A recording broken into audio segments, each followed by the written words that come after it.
Duran Duran was formed by John, the bass player, and myself in 1978. After punk things, we both I left school, John left art college, and neither of us could really play anything.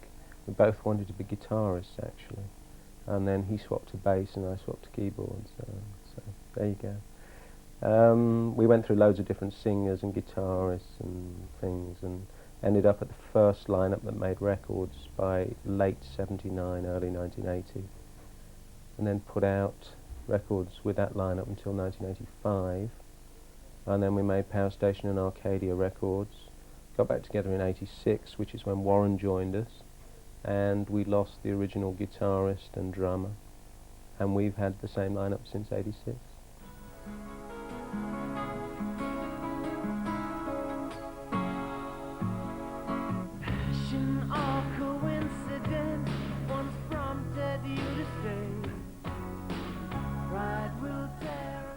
Well, we've been talking about making a covers record since the beginning of Duran Duran, really.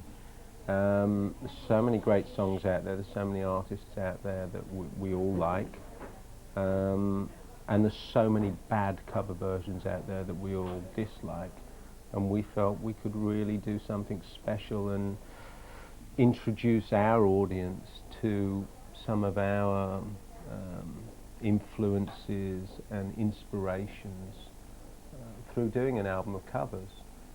But we felt more than anything else that if we were going to do it, we were going to make it just like our new album. It wasn't going to be, oh, here's a covers album. It's going to be, this is the next Duran Duran album. And it's as if we've written these songs, we're going to play them the way we would play them and make them our own. Yeah, occasionally, they're few and far between, but you will hear a good cover version. They'll come along like every 5 years maybe, or 10 years. There was one that particularly impressed me, which was Soft Cell, Tainted Love, a long time ago, but you thought it was their song. You know, there was another one of those. And Chaka Khan did I Feel For You, the Prince song, you know, with Arif Martin, really great version, #1 record. So, I mean, when you think about it, there's an art to doing a cover version as well. It's like if you find the right song and you do it the right way, you expose a whole new audience to it. It's a very interesting choice of songs. Can you tell me who chose what and why? Which was your choice? Well, sometimes it was, you know, like I wanted to do a Led Zeppelin song, and to me the obvious song to do of Led Zeppelin was Thank You.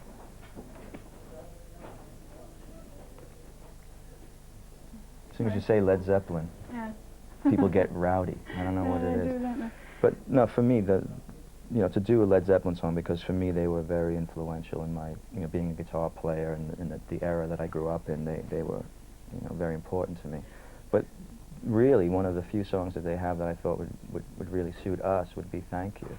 It was great melody, a very pretty song, almost Ordinary World-like in its tonalities. So that was all right. But sometimes we just would say, you know, we look at an artist instead of a song and say, oh, we need to do a Doors song or something, and find it that way. Which was your choice? The one that you just had to get in there? Well, I mean, a few of them, but I mean, I suppose Perfect Day was the one that I really wanted to do. I mean, I've been talking to Simon about that song for, what, 10 years or more. It's on the Lou Reed album Transformer, which was one of the singular most influential albums on my teenage years, I suppose. And it's an album that's always really stuck with me. I think that even now, you know, I can play it and really enjoy it and see all the sort of deep-rooted 70s ironies in all those songs. And we could have done almost any song off the album, really, apart from Walk on the Wild Side. Wouldn't want to touch that. Too many people have. Too many people have, you're quite right, but it's just, I mean, that's just... We had to have at least one song on the album about heroin. I also read in somewhere that John wanted to do the hip-hop song because he thought that would really piss people off. Is that right? Yeah, we did piss people off. I mean, we're getting really raked over the coals about that. People can't believe we do a Public Enemy song, but when they hear, if they really listen to what we did, it's nothing like theirs. And the best thing about this whole record is no matter what anybody thinks we've gotten the thumbs up, you know, from the original artists, Flavor Flav and the guys, what's his name, Public Enemy, I forgot the other guy's name, but they loved it. Grandmaster Flash and the Furious Five, Melly Mel, who did White Lines with us, the other kind of hip-hop rap song, they're involved in the track, you know, they performed it with us on the record, and they loved what we did with it.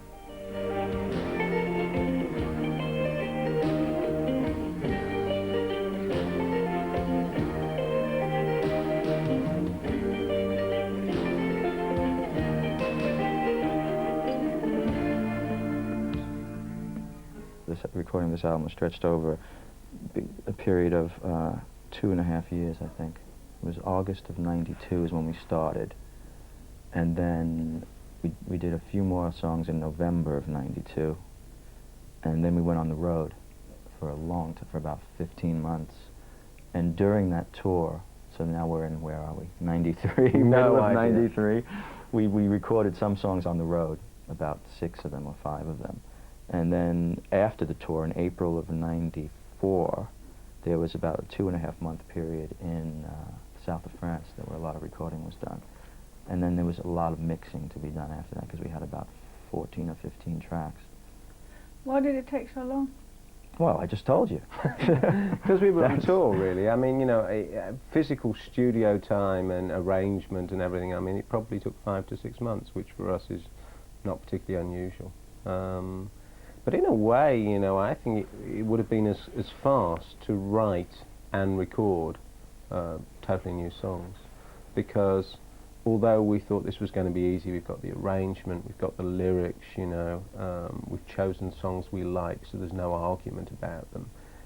What happened when we actually got them was that we realized that we all loved the originals. We had to do something pretty different with most of them. There's a couple of versions that stay fairly true to the originals, like Crystal Ship and Thank You, that it's just a, you know, slightly different musical arrangement, but most of them we really took apart and rebuilt. And to do that, and you feel you're playing with something quite precious, you know, it's a delicate balance, and it really took quite a while on some of them. I mean, White Lines took forever to get it how we wanted it. Just a perfect day, problems all left alone, weekenders on our own, such fun.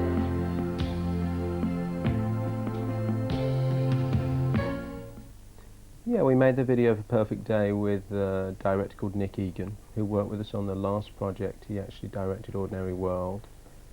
He's also done the video for White Lines off this album. We sat down with him, went through a lot of ideas. He sort of becomes the 5th member of the band for the videos. I mean, he's our age, and he's grown up with all the same influences and things that we have, and stylistically he's into the same kind of things that we are. So when we all sit down together, we just have a sort of idea session, and then he goes away and comes back with a few things of what we can do and what we can't do and what we can afford to do and what we can't afford to do, and we spend one very long day filming everything under the sun and come out with the videos. But it's really fun working with him. It's not like hard work, which videos we've done in the past, some of them have been.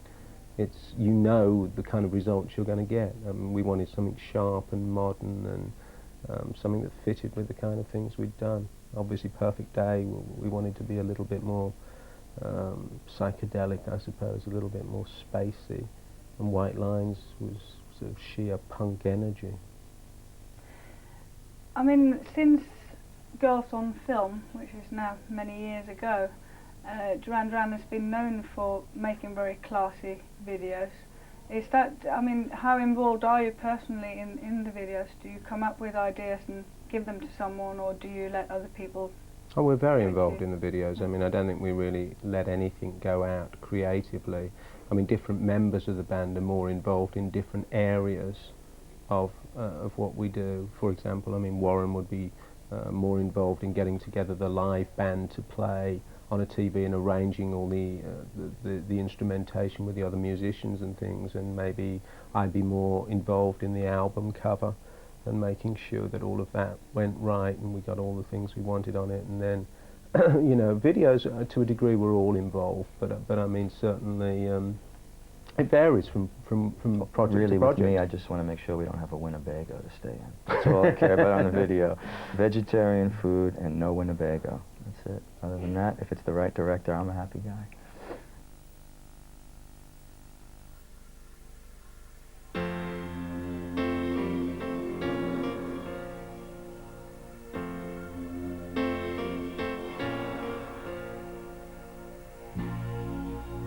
Just a perfect day.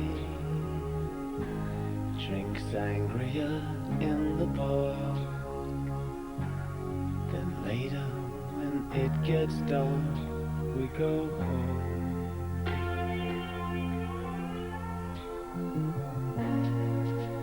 Just a perfect day. Feed animals in the zoo. And then home.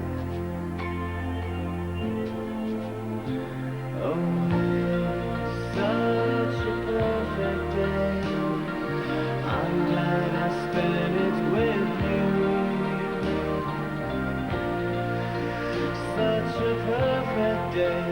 You just keep me hanging on. You just keep me hanging on.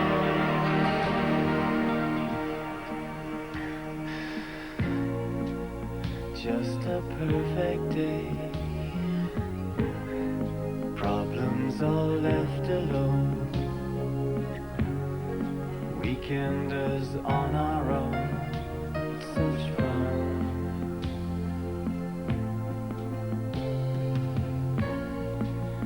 Just a perfect day.